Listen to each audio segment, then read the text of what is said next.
Bonjour à tous, bienvenue à la conférence de presse d'avant-match. Match Bénin versus Sénégal. On est à la conférence de presse d'avant-match avec l'entraîneur de l'équipe du Bénin, M. Garnot. Il est accompagné d'un joueur, M. Steve Mounier. Avant d'entrer dans le vif du sujet et de vous permettre de poser vos questions, je vous demanderai à chacun déjà de mettre son téléphone sous silencieux, s'il vous plaît. Au photographe de faire les photos avant qu'on commence la conférence de presse. Ensuite, à tous ceux qui seraient tentés de rester debout avant qu'il faut libérer les couloirs, que tout le monde reste assis, s'il vous plaît. Et le principe reste le même, chacun aura droit qu'à une seule question. Comme ça, nous pourrons avoir une très belle conférence de presse. Nous avons 30 minutes avec nos deux invités, le coach et le joueur. Et voilà. Et vous me permettrez aussi, M. Nakada, merci beaucoup de vous asseoir. Merci. Alors, vous me permettrez, donc, avant de vous passer le micro pour vos questions, de poser les deux premières questions au coach et au joueur. Coach, vous allez jouer un match capital contre une équipe que vous avez joué aussi récemment, que vous connaissez assez bien maintenant. Comment vous avez préparé ce match contre le Sénégal?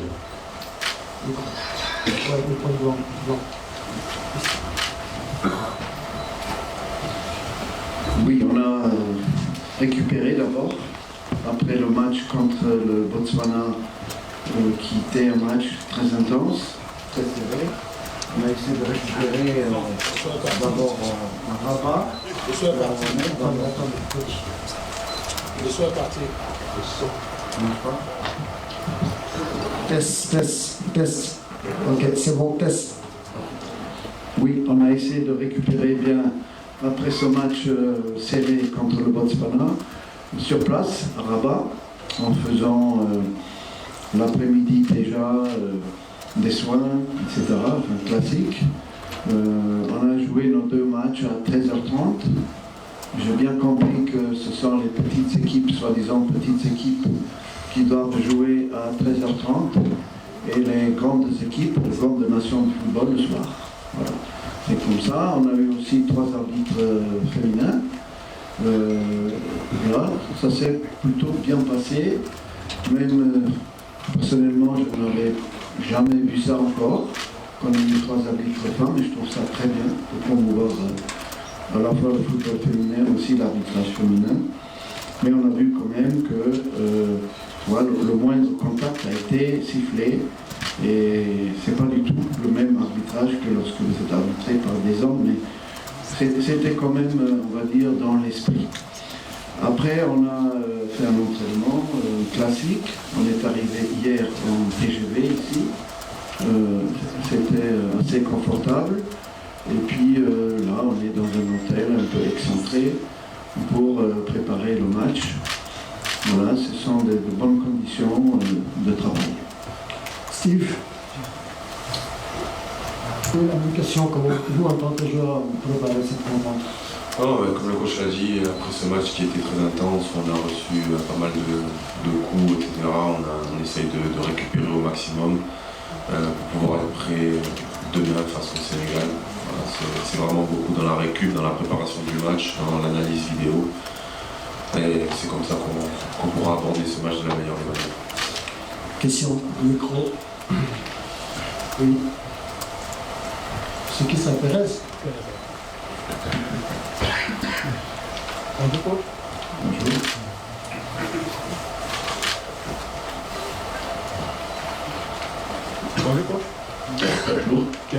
Non, le micro, le coton. Attendez, il va vous aider. Sinon, donnez-lui le micro qui fonctionne pour la traduction. Voilà, merci. Bonjour.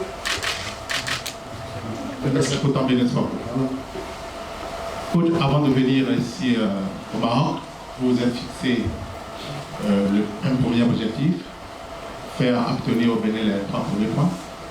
Je pense que la nation, c'est fait. Le prochain défi, c'est quoi? Le prochain défi maintenant, c'est de confirmer le bon match qu'on a fait, la victoire qu'on a eue contre le Botswana, et de faire un résultat qui nous permet de nous qualifier pour les 8e de finale. Donc ça va être possible si on fait un match nul, par exemple demain, avec 4 points, vous êtes sûr d'être qualifié parmi les meilleurs, 3e. Souvent, avec 3 points aussi, on peut l'être, mais ça dépend après du goal average. Donc on sait que ça va être serré, mais avec ces 3 points, déjà on a un bon espoir. Nous avons, comme vous le savez, récupéré les 5 suspendus du premier match et nous avons donc fait des changements dans l'équipe. Et je vais être obligé encore de faire des changements parce qu'on a une blessure. C'est notre demi-défensif, Cécile, qui ne pourra pas commencer le match. Et donc ça c'est dommage parce qu'on avait trouvé un bon équilibre au milieu du terrain. Et voilà, donc on a fini avec une équipe où il y avait 5 joueurs de 22 ans et moins sur le terrain. D'un côté, c'est bon signe pour l'avenir. De l'autre côté, ça manque un peu de maturité peut-être, et on va voir. On a fait 2 matchs contre le Sénégal depuis que je suis au Bénin. Et chaque fois, c'était des bons matchs. Des bons matchs de football contre une excellente équipe. Ils sont parmi les meilleurs joueurs de cette Coupe d'Afrique des Nations, sénégalais, on le sait. Et je suis même, en tant que supporter du Bayern, supporter aussi d'un de vos joueurs qui joue là-bas. Mais pas contre nous, forcément. Et du coup, ça sera un match encore difficile. On avait fait un match nul à Cotonou, qui était très intéressant. Je crois que c'était le seul match qui n'est pas gagné dans les éliminatoires de la CAN d'avant. Et d'ailleurs, ça a été le dernier match à domicile pour le Bénin.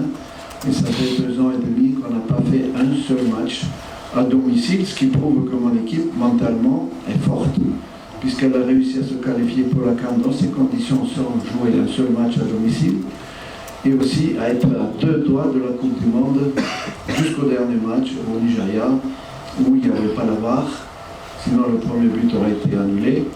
Et d'ailleurs, il y avait encore un problème de VAR pour notre premier match contre le Congo, je ne sais pas si vous avez suivi. Il y avait normalement un penalty, mais la VAR ne marchait pas. On sait que maintenant ils ont, à mon avis, réparé les choses et que tout va bien se passer.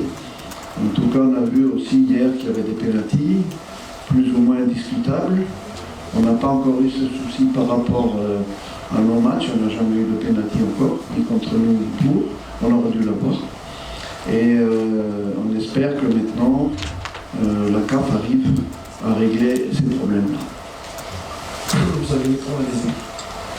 Bonjour, c'est Sophie du groupe des magazines de l'IDB. Coach, quelles sont les priorités tactiques dans la préparation de ce match face au Sénégal? La priorité, c'est d'abord de bien s'organiser sur le plan défensif contre les attaquants de haut niveau que tout le monde connaît et d'avoir une bonne stabilité dans le groupe. Ça va être pas seulement une question des 4 défenseurs, mais des 11 joueurs sur le terrain, que lorsque nous n'avons pas le ballon, c'est de bien s'organiser pour ne pas laisser s'exprimer les joueurs sénégalais. Ensuite, c'est de remplacer au milieu du terrain un joueur qui est très important pour nous, qui est Cécile d'Almeida. Donc il y aura probablement un jeune joueur qui va rentrer à sa place. Donc c'est de retrouver, malgré l'absence de Cécile, de retrouver un équilibre dont on a besoin pour jouer contre une grande équipe. Sydney, I was telling you, if you want to move, you're allowed to move if you want to move, okay? All right. Question, allez-y. Oui, bonjour coach, ici Leroy Cabella pour Canal+. Je voulais avoir votre avis sur la CAN tous les 4 ans. Certains y voient une très bonne nouvelle pour l'Afrique, d'autres une nouvelle très triste. Quel est votre avis à vous? Moi, je suis personnellement frustré de voir que la CAN n'ait lieu que tous les 4 ans. Ça, c'est personnellement ma 4e. J'avais été dans 2 autres CAN comme consultant, pratiquement comme collègue que vous êtes. Et j'ai toujours aimé cet esprit fête qu'il y avait. Et avoir ça tous les 2 ans, ça m'a paru normal, naturel, logique. Et si c'est tous les 4 ans, ça va manquer.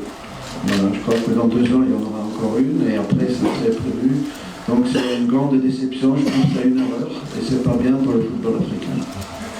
Nous allons passer maintenant aux joueurs. Steve Mounier, là, devant.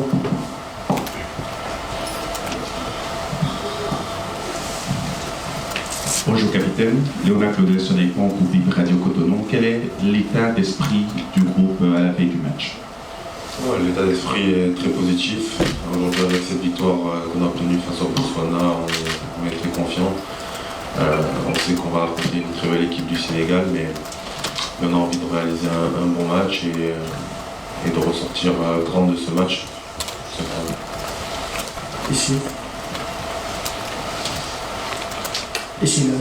Devant, ici.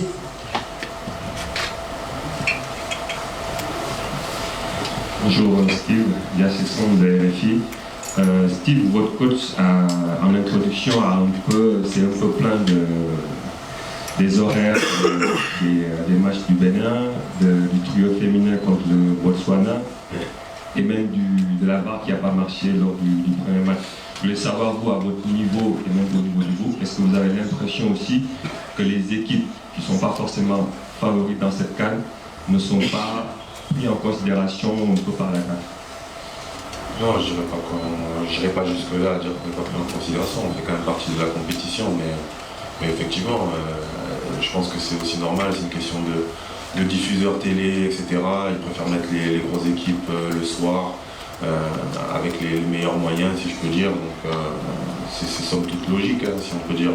Parce que c'est eux qui portent aussi le football africain. Donc, voilà. Après, c'est à nous aussi de réaliser de bonnes performances pour arriver à ce stade-là et pouvoir aussi, un jour, pourquoi pas, être à la place de ces grandes nations. Steve, bonjour. Franck Simon, Cap TV. Nous allons entendre le sélectionneur national évoquer ce match dans quelques heures. Quel type de scénario vous privilégiez pour en tant qu'attaquant de pointe, en première ligne?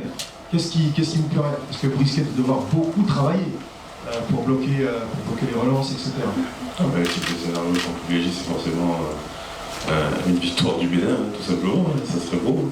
Parce que, ok, on a écrit l'histoire en remportant notre premier match de l'histoire à la Coupe d'Afrique, mais comme dans la vie, comme dans le football, lorsqu'on atteint l'objectif, on passe déjà au suivant, et là on a l'occasion aussi de pouvoir encore écrire une belle page de l'histoire du football illinois. On a l'occasion de pouvoir finir premier de ce groupe, pourquoi pas, et on va aller chercher ça, Si on n'a pas d'ambition, on peut arrêter la compétition de suite. Là, au milieu.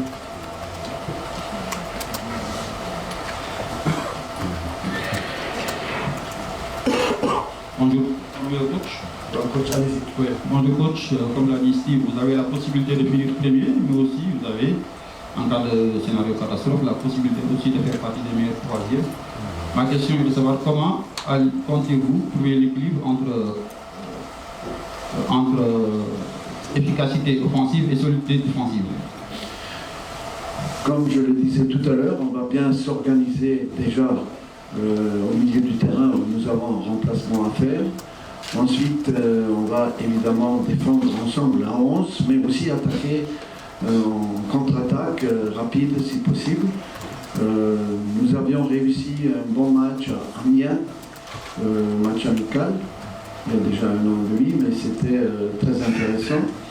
D'ailleurs, on avait un pénalty pour nous qu'on a raté, et eux, ils avaient gagné grâce à un pénalty qu'ils avaient transformé. Donc, ne pas faire de fautes contre des attaquants rapides aussi, c'est important. Et profiter de chaque espace qui peut s'ouvrir lorsque nous récupérons le ballon. Donc, notre jeu est devenu, on va dire, un peu plus vertical avec le retour de Steve Mounier qui était suspendu au premier match. Et on retrouve un peu, on va dire, nos habitudes qui nous ont donné une bonne série de victoires au mois de septembre, au mois d'octobre, et qui nous ont emmenés pratiquement à 2 doigts de la Coupe du Monde. Donc retrouver cette stabilité, retrouver notre jeu en contre-attaque, avec une verticalité que son jeu aérien nous permet, même si ça va être difficile contre l'axe central sénégalais, c'est vraiment ce qu'il y a de mieux en Europe, voire au monde. Et du coup, voilà, on reste fidèle à notre tactique, à notre organisation, tout en sachant que l'adversaire est encore plus fort que les deux précédents. Ici. Bonjour, capitaine Steve. C'est pour le coach pour l'instant. C'est la même question pour les deux. C'est la même question pour les deux d'ailleurs. Alors, coach, le match face au Botswana, le Bénin aurait pu marquer plus de buts. Il n'y a pas le temps certainement pour préparer ça, mais l'efficacité offensive, est-ce que vous y avez pensé avant d'affronter le Sénégal dans quelques heures? La même question pour le capitaine aussi. Oui, il faudra être réaliste évidemment, hein. Il faudra être plus réaliste que nous étions contre le Botswana. On avait des occasions de but nettes, et même en fin de match encore, il y a eu 2 ou 3 situations où on aurait pu marquer. Mais déjà, c'est positif de se créer des occasions comme ça. C'est déjà une bonne chose, et en continuant à se créer des occasions, les buts vont venir. La confiance va revenir. Et ce que je souligne, et ce que j'ai bien aimé, c'est la rigueur défensive. C'est que dans les 2 matchs, on a laissé très peu d'occasions à l'adversaire. Pareil contre le Congo au premier match. Pourtant, la défense a été changée, le gardien n'était pas le même, et on a quand même été assez rigoureux. On a encaissé que sur une erreur individuelle. Mais au deuxième match, il y a eu plus d'occasions, et j'espère que si on a des occasions demain, qu'on sera un peu plus réaliste que l'autre jour. Question. Ici, le goût de... Non, c'est une question. Ici, oui. Bonjour coach, Aliou Faye des Sports Sénégal. Alors, on a vu une équipe du Bénin conquérante autant pour moi lors des 2 dernières rencontres. À Cotonou, on vit partout, et puis à Amiens, on vit à 0. Est-ce qu'on peut s'attendre à un même état d'esprit demain? Oui, on a toujours envie d'être conquérant. C'est pas le même adversaire que le Botswana, donc ça va être différent. Il va falloir être encore plus solidaire, encore plus combatif. Et c'est un match en nocturne. On est content déjà de pouvoir jouer en nocturne. En principe, en nocturne, encore plus. C'est plus explosif, c'est plus dynamique. On a vu hier soir un super match aussi sur ce plan-là. On est content de pouvoir faire enfin un match en nocturne avec un état d'esprit conquérant, comme vous dites, bien sûr. Mais je pense que s'il y avait un score nul, pour nous, ça serait magnifique déjà, parce que ça nous permettrait de prévoir le 8e de finale à coup sûr. Maintenant, si on arrive à marquer en contre-attaque, ou même dans une attaque placée, ce serait encore mieux. Mais il va falloir être très fort. D'abord au fond, derrière.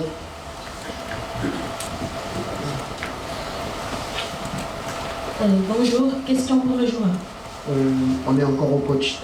Si vous voulez vous attarder, dès qu'on revient au joueur, je vous redonne la parole. Derrière. Là-bas derrière. Oui, bonjour coach, Papa Sandja, RTS Sénégal. On a vu que vous avez changé de gardien. Le premier match était à la paix, le deuxième match c'était dans Gino. Est-ce que c'est pour il y a une raison de ce changement? Est-ce que c'est pour des raisons de blessure, ou bien c'était juste un turnover pour voir lequel vous correspondez le mieux? Il était suspendu au premier match, Gino, qui est devenu notre gardien titulaire depuis déjà 1 an et demi. Donc c'est logique qu'il retrouve sa place. Au premier match, il a fait un bon match aussi à l'arrivée, en effet. Le but qu'on a encaissé, le joueur qui a laissé passer le ballon a entendu le mot « laisse ». Mais ce mot « laisse » n'est pas venu du gardien, ni d'un coéquipier. Donc on était tous étonnés quand on lui a posé la question « Pourquoi tu as laissé passer le ballon ?» Il nous a expliqué ça. Voilà, alors ça pouvait venir d'ailleurs, ça nous laisse. Et on ne sait pas si c'est le public. Derrière le but, il y avait les supporters béninois, ça m'étonnerait qu'ils aient dit laisse.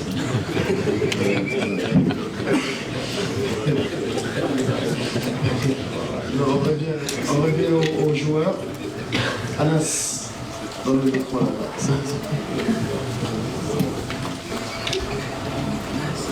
Bonjour coach, bonjour capitaine. On vous entend pas. Bonjour coach, bonjour Steve. C'est Sonetiam de la radio RFM Dakar Sénégal.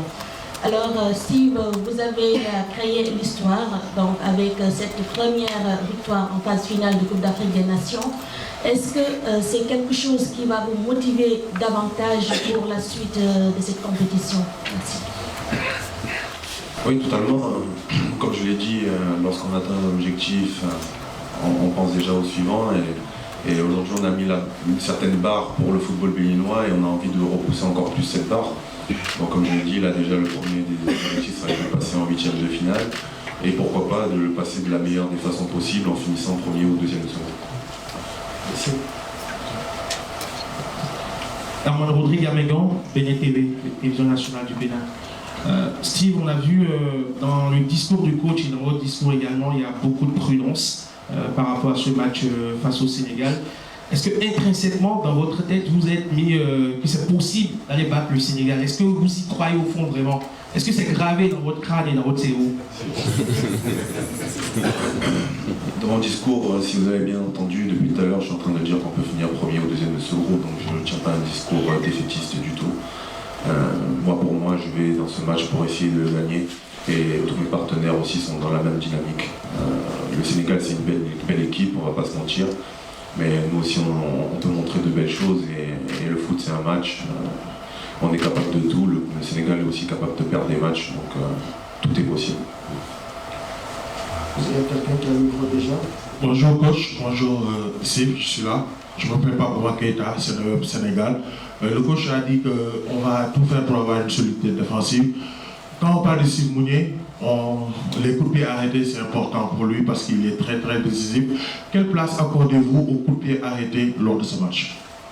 Oui, les coups de pied arrêtés sont des détails importants dans un match, en général. Ça peut faire basculer un match d'un côté ou d'un autre, donc que ce soit défensivement ou offensivement, il est important d'être bien concentré sur ces phases de jeu. Et nous, c'est aussi une phase de jeu aussi qu'on travaille beaucoup, parce qu'on sait que ça peut nous permettre de gagner des matchs, tout simplement. Donc on les travaille en vidéo, on les travaille sur le terrain, et peut-être que demain aussi, ce sera des détails qui feront basculer le match en notre faveur. Merci.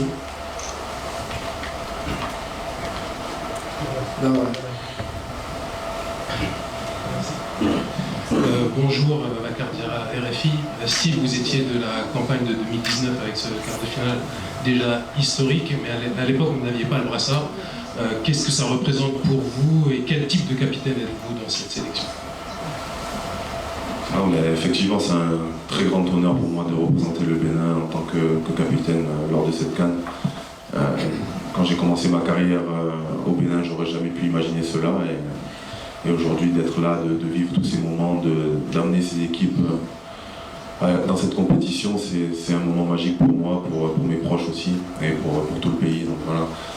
Moi, le type de capitaine que je suis, je pense que le mieux, c'est à mes partenaires d'en parler, mais j'essaie d'être quelqu'un de compréhensif, de parler beaucoup aux jeunes, sans forcément être un tyran, si je peux dire. Mais voilà, j'essaie de donner des conseils, d'apporter mon expérience, de les aider au maximum pour qu'on puisse réaliser des belles performances tous ensemble, tout simplement. Alors, on revient au coach avec les deux dernières questions. Là-bas au milieu, avec la casquette. Voilà.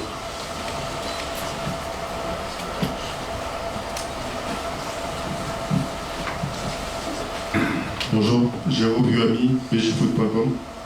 Déjà, félicitations coach, parce que vous êtes le premier à gagner un match sur 90 minutes dans l'histoire du Bénin. Vous êtes arrivé avec peut-être une bonne étoile, parce qu'on n'a jamais été proche de se qualifier pour un mondial. Et là, vous pouvez même vous qualifier aujourd'hui en fonction des résultats des matchs qu'il y aura. Ma question n'est pas très football. Est-ce que vous sentez que cette équipe a une bonne étoile, un peu comme en 2019 dans le groupe? Comment vous sentez cette équipe? Oui, je pense qu'elle a une bonne étoile. Je pense que le fait d'avoir réussi à rajeunir le groupe, puisqu'en 2019, il y avait une moyenne d'âge de plus de 28 ans, là on est à 25 ans, apporter une certaine fraîcheur et peut-être aussi une bonne étoile, on va voir. En tout cas, on y croit. On sent qu'ils nous suivent, on sent qu'ils sont solidaires.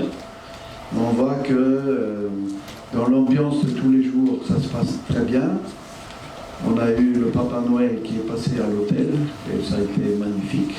Les joueurs ont beaucoup apprécié et on a maintenant envie d'aller encore plus loin, de ne pas quitter ce beau pays déjà le 31 décembre.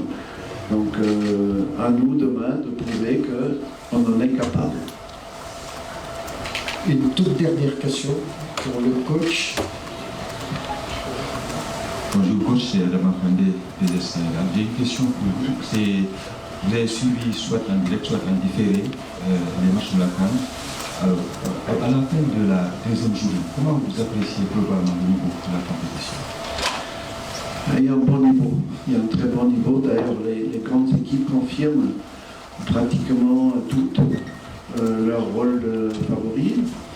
Je trouve que le jeu, compte tenu des conditions atmosphériques, est de qualité, parce que c'est pas évident de jouer sous la pluie ou de jouer avec, je dirais, des horaires inhabituels, en 13h30 par exemple, ça nous est arrivé 2 fois. Mais je trouve que le match était de bon niveau. Peut-être qu'il y a eu des petits soucis d'arbitrage quand même, il faut reconnaître, et que par rapport à la dernière CAN, je n'avais pas vu ça. Je trouve que la VAR est en dessous. Et donc du coup, on espère que ce n'est que le début encore de la compétition, on va voir après, à la 3e journée, dans les matchs à élimination directe, j'espère qu'on en fera partie, que les choses vont être encore plus importantes. Que les erreurs d'arbitrage, on a vu des pénaltys, on a vu des choses quand même qui n'ont pas été checkées.